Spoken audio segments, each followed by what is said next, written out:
Hey, Shalom, Shalom. Yahweh Hashem, Yahweh Shah, Barakatham, Soldier Yonatan, Soldier Tazabah. Khan, and we from the Sons of Thunder Israelites. It's our heart's prayer and desire that all Israel be saved.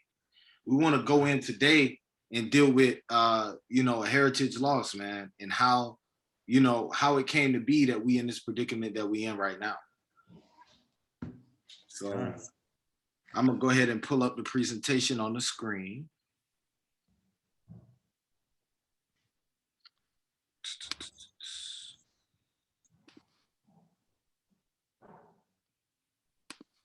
If it lets me. Hold on. Khan, there you go. All right, Khan. So I'm going to turn my camera off and fall to the back. And then I'm just going to record it like this, okay? So this is what we're going into today, man. You hear a lot about how we lost sheep and all this stuff in the Bible, but nobody really goes into how we became the lost sheep and, what we need to do to understand how that whole process works. So for this lesson, you're going to need your KJV Bible and Apocrypha and obviously internet access if you can, so that you can check some of these sources. All right. So the first thing we start off with is the covenant. All right. You got Deuteronomy 28. We all pretty familiar with that. And when Moses came down and started speaking to the people and gave them the covenant, man, this is what he said. Khan, and it shall come to pass, if thou shalt hearken diligently unto the voice of the Lord your God, to observe and to do all his commandments, which I command thee this day, that the Lord thy God will set thee on high above all nations of the earth. All right. And then verse 15 is where it flips. He said, but if you won't hearken into the voice of the Lord your God to observe and do all these commandments, that all these curses will come upon thee and overtake thee. All right. So this presentation is dealing with how we lost our heritage, man, and at what point we ended up becoming lost sheep, as they would call it. All right. So when we go into the old, like the history of the old covenant, you're looking at 1 Chronicles chapter 5 and 26. This is when the northern kingdom goes into captivity, right? And the God of Israel stirred up the spirit of Pul, king of Assyria, and the spirit of Tiglath-Pileser, king of Assyria, and he carried them away, even the Reubenites and the Gadites and the half tribe of Manasseh, and brought them unto Halah and Habor and Hara and to the river Gozan unto this day. So that was the northern kingdom, parts of the northern kingdom being carried away captive, man, and they never came back throughout the entire time of the Bible. Hey, Con, if I may add, right? So same thing like you said, if you see right there, it says until this. Right. Hold on, your thing is breaking up, so it went out.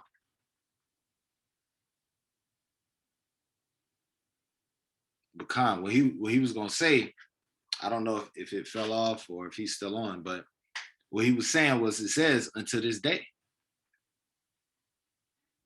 You know what I'm saying? So that's even until the time when they was recording this. Con Salakia, my internet out. No, you're good. You're good. But yeah, as I was adding on, man, like you say, it says until this day, man, meaning that what? They still scared of sheep out there, Northern Kingdom out there to this day, man, who don't know who they are. That's right. Right, so that's tough though. That's right. And we can see that in ourselves, you know what I'm saying? Until this day, we didn't know who we was a couple of years ago. Kind. And then you see the same thing on the right-hand side, where it says 2 Kings 25 and 89. In the 5th month, on the 7th day of the month, which is the 19th year, King Nebuchadnezzar, king of Babylon, came Nebuzaradan, captain of the guard, a servant of the king of Babylon, unto Jerusalem, and he burnt the house of the Lord, and the king's house, and all the houses of Jerusalem, and every great man's house burnt he with fire. So that later on in the Bible, there goes the southern kingdom. You get what I'm saying? So what we got to realize is that these are the captivities that the Lord he said would come. So when you have these so-called white people running around here saying that they the true Israelites, They the true people of the book, and they can trace their lineage all the way back to Babylon. I find that difficult to believe. Very difficult to believe. Con. You know what I'm saying? If you look at the map here, you can see on the left-hand side, it shows you the deportations to both Assyria and Babylon. So, you know, they happen at different times. The green arrow is showing you when the northern kingdom was taken away, and the purple arrow is showing you where the southern kingdom was taken to. So they were scattered all throughout that kingdom. You know what I'm saying? They were scattered to various different nations all throughout that kingdom. That's why the Lord said, and you will serve other nations. You know what I'm saying? So how is it that you can go into captivity under one nation, but then also be spread to all kingdoms of the earth? Because that one nation that took you captive, they had control of a bunch of different nations at one time. And they spread you out in various parts throughout their empire. Con. All Hey, right. Salaki. Con, go ahead. Hey, if I can too. So I got this book, man. It's called Old Jerusalem by Larry Collins. And it's crazy when you was talking about those fake Jews, how they so-called can.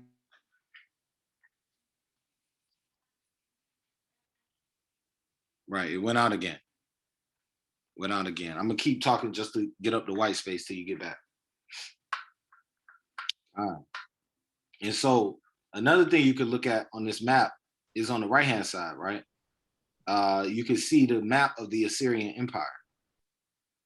So you see how the Assyrian Empire takes over many different kingdoms: Damascus, Hamath, Gozan, Nineveh, Babylon, you know, different parts of the world. So even though you in Assyria and you were taken captive by Assyria, you may be physically located in Nineveh. You know what I'm saying? And okay, Khan, there you go. Yeah, Con Salakia. Hey, but I wanted to so I got this book called Old Jerusalem, right? So it's by Larry Collins. And like you were saying about the fake Jew, man, how they so-called can trace their lineage back to Babylon. Mm-hmm. Right. All right, Con, it went out again. So we're gonna keep rolling. Hey, and make sure y'all, you know, go back and get these books, man. Go back and get these sources, because, you know, brothers, the beautiful thing about being in Israel is that you got many brothers who can study something, right? And you don't necessarily have to read 1,000 books.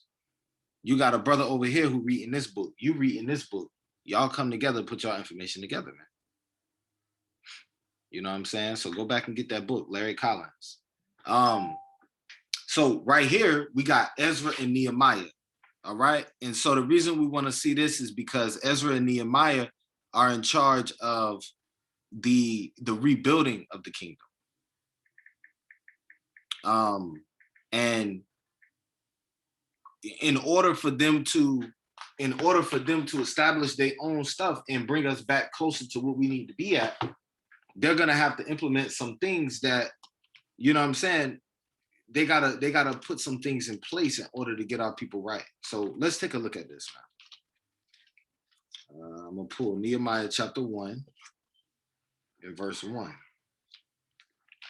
Okay, and remember, this is after the captivity. Nehemiah chapter 1 and verse 1.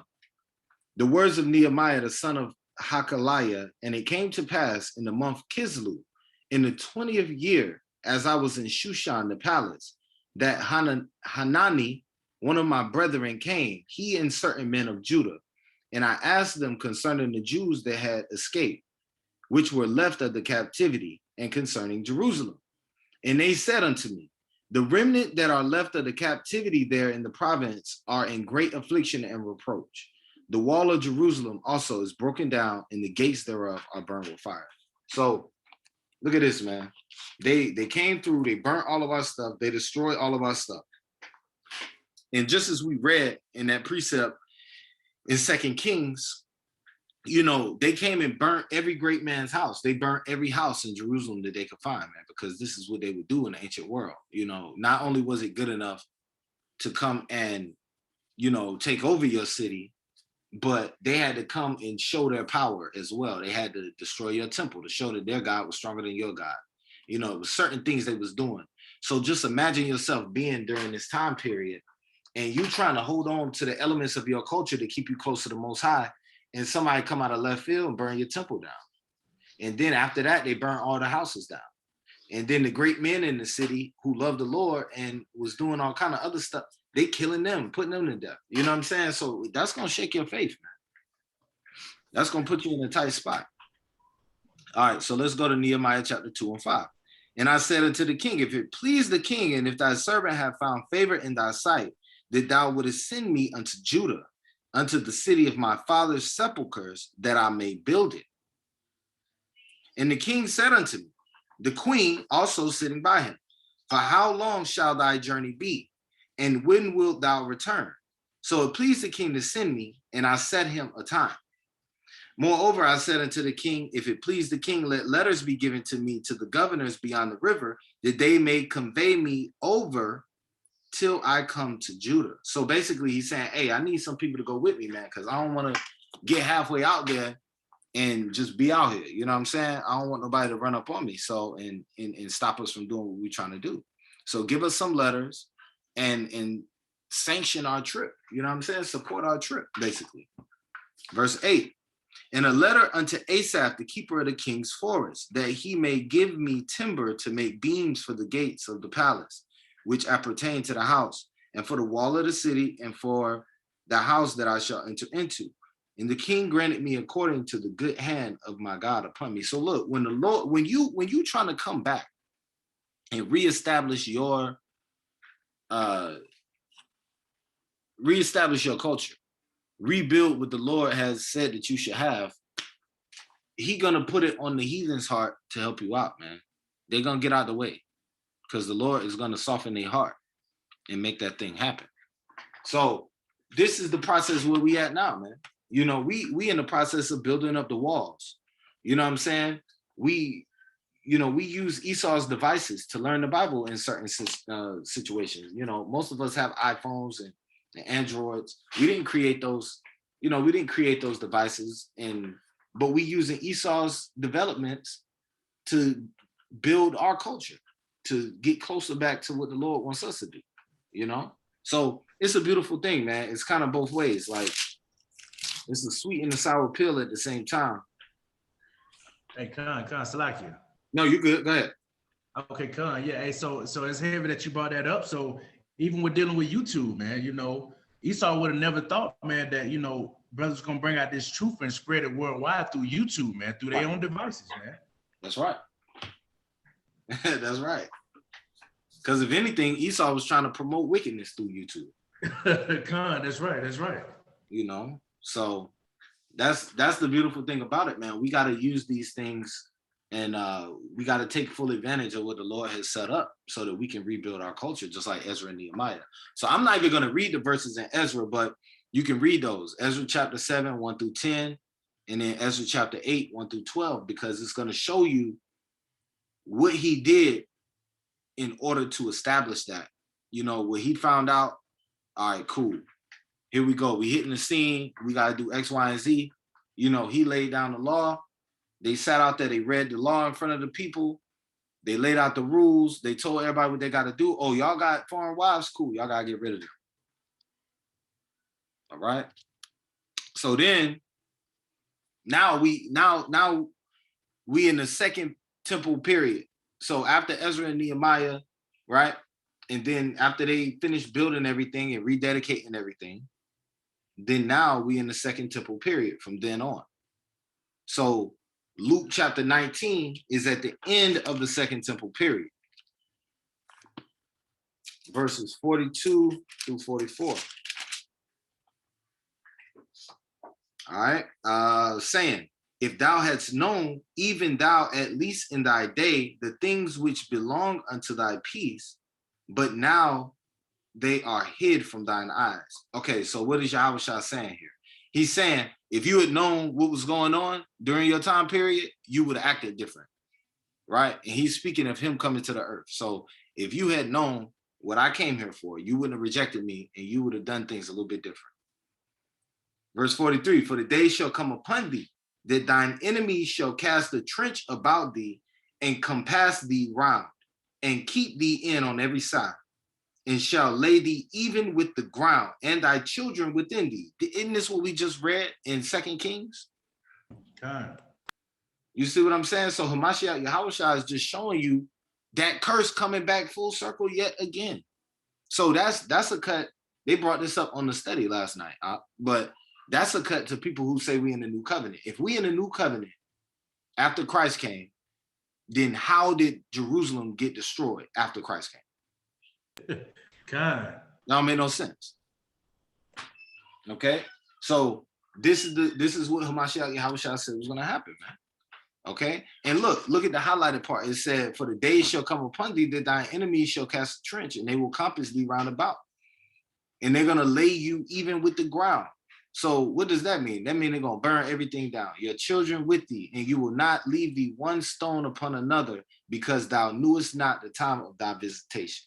And that's exactly what we see here, man. And you know, the famous picture of Titus's soldiers carrying our stuff through their cities, parading around with it, you know, taking the menorah and the damn showbread and all that stuff, man.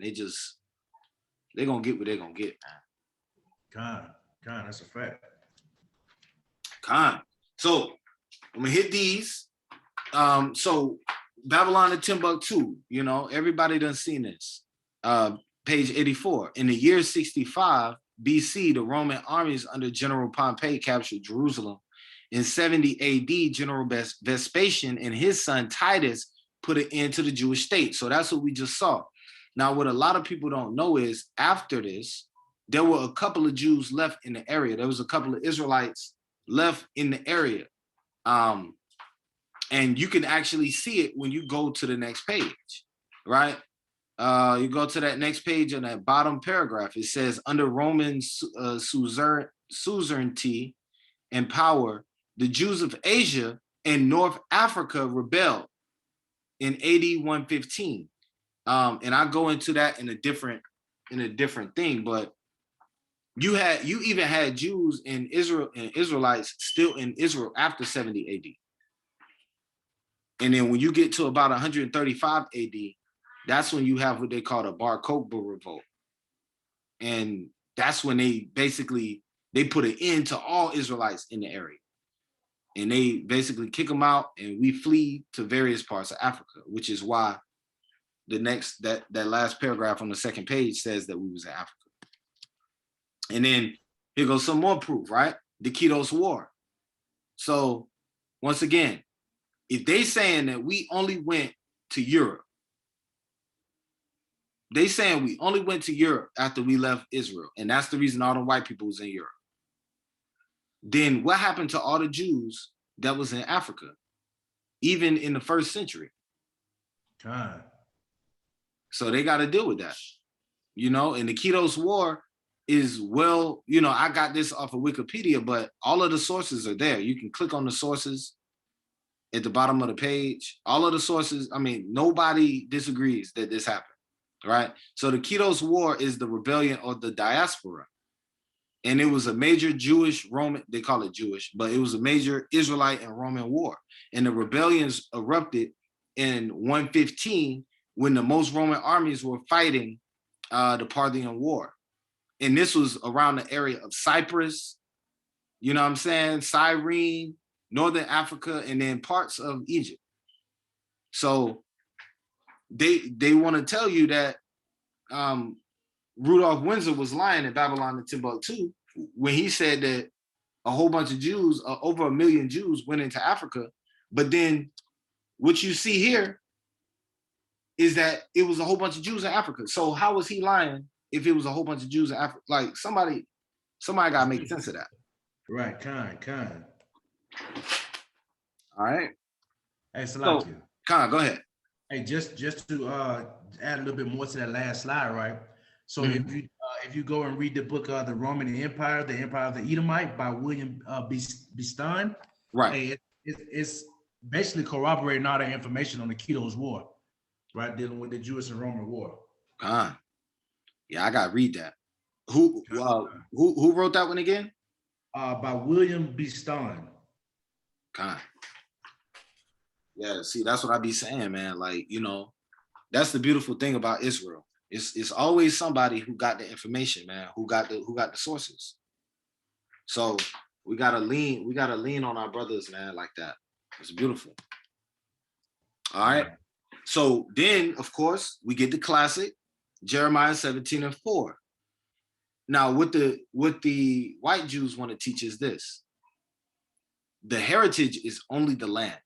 That's what they teach. But what they forgot is Deuteronomy 33:4. Let me get that. And then it's also in the Apocrypha as well. But we're just gonna hit this Deuteronomy 33. Verse 4. Moses commanded us a law, even the inheritance of the congregation of Jacob. So inheritance and a heritage have the same root word because it's the same word. And so when you're looking at a heritage, it's not just the land, it's also the law, man. So when you come back to your heritage, you got to come back to the law. You can't separate them two things.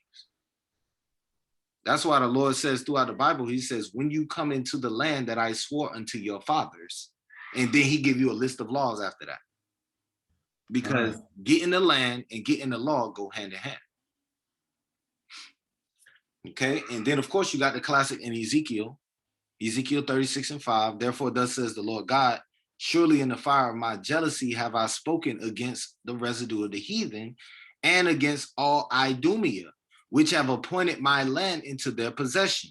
Now, question: when did Idumea do this?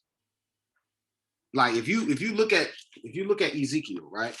Ezekiel was written in the at the end of the 6th century, going into the early 7th century, during the time of Josiah, Jehoahaz, Jehoiakim, Zedekiah, in the Babylonian exile. Okay. During that time, it wasn't no Edomites taking our land. Now, what you can say they was doing was, because the kingdom of Edom was set up where Hebron used to be. So maybe you might be able to reach and say that, right? And say, oh, the Lord was talking about Hebron, being taken, and then now Esau and his descendants took over Hebron and renamed it. I can't remember what they renamed it. I think they just in general renamed it Idumea. I can't remember. But so you can make that argument, but really it wasn't until the Greeks. And that doesn't even happen during the time of Ezekiel. So what Ezekiel's talking about is a future prophecy. So when the Lord's speaking against Idumea, he's speaking in future prophecy against Idumea and saying, which have appointed my land into their possession. And so we know that didn't happen until the Greeks, and the Greeks are the Edomites. And the Romans are the same people. You know what I'm saying? And then now, fast forward to today, you got Edomites in the land. Like, that ain't no accident, man. So this is how we lost the heritage. We kept getting kicked out the land, and then we rejected Hamashiach Yahushua, and he kicked us out of the land again. And then now Idumea got up in there, and now we're waiting on them to get up out of there. That's like you. Khan, go ahead. Hey, real quick, and it's heavy because if you look at it, right, it's because even if you look at it right now, right, when they say, well, Israel got a peace treaty, right? Mm-hmm. We always trying to make peace with these other nations, man. First, I'm gonna go with First Ezra 8:85.